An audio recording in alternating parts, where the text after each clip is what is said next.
విజయదశమి పండుగ వచ్చిందంటే చాలు దేశమంతా ఒకటే కోలాహలం. ఎందుకంటే దేశంలో భిన్న రకాల ప్రజలు ఉన్నప్పటికీ అందరూ కలిసి ఆనందంగా జరుపుకునే పండుగ విజయదశమి లేదా దసరా. ఈ విజయదశమి రోజు లేదా దసరా పండుగ రోజు ఏ పని ప్రారంభించినా విజయవంతమవుతుందని బలమైన నమ్మకం. అయితే ఆశ్వయుజ మాసంలో మొదటి 9 రోజులు నవరాత్రుల పేరుతో రోజుకో రూపంలో దుర్గాదేవిని కొలుస్తారు. అనంతరం 10వ రోజు విజయదశమి పండుగ చేసుకుంటారు. విజయదశమి పండుగ తెలుగు రాష్ట్రాలలో అతిపెద్ద పండుగ. ఉత్తర భారతదేశంలో కూడా దుర్గా పూజ పేరుతో నవరాత్రులు ఘనంగా జరుగుతాయి.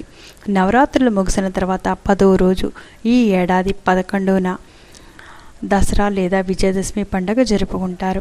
ఈ విజయదశమి పండుగ ప్రాంతాలను బట్టి విభిన్న ఆచారాలతో వైభవంగా జరుపుకుంటారు. చెడుపై మంచి సాధించిన విజయానికి ప్రత్యేకగా విజయదశమి అని పిలుస్తారు. ఈ ఏడాది ఈ విజయదశమి పండుగను అక్టోబర్ 2న జరుపుకుంటున్నారు. ఈ నేపథ్యంలో విజయదశమి పండుగ విశిష్టత గురించి చూద్దాం.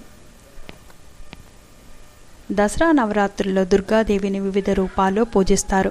అనంతరం విజయదశమి రోజున దుర్గామాత మహిషాసురుడు అనే రాక్షసుడిని సంహరించి అతనిపై సాధించిన విజయాన్ని గుర్తు చేసుకుంటూ దుర్గామాత విగ్రహాలను అలంకరించి పూజిస్తారు. ఈ విజయదశమి రోజున అత్యంత నియమనిష్టలతో భక్తితో దుర్గా పూజ నిర్వర్తిస్తారు.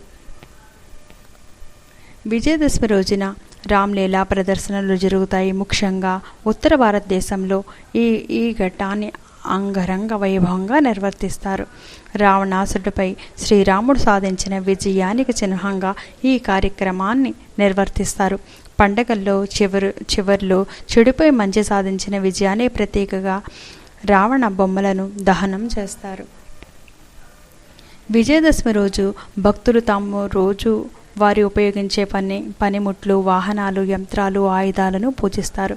ఇది వృత్తిపరంగా విజయానికి గుర్తుగా ఆయుధాలకు కృతజ్ఞత తెలిపేందుకు అవకాశంగా భావిస్తారు. దసరా నవరాత్రిలో మహర్నవమి రోజున ఈ ఆయుధ పూజ నిర్వర్తిస్తారు. దీని వెనుక ఉన్న కథ ఏమిటంటే పాండవులు అజ్ఞాతం ముగించిన తర్వాత తిరిగి తమ ఆయుధాలను జమ్మి చెట్టుపై ఉంచి తీసి పూజించిన తర్వాత కౌరవులను ఓడిస్తారు. ఈ విజయాన్ని పురస్కరించుకొని కూడా ఆయుధ పూజ చేస్తారని చెబుతారు.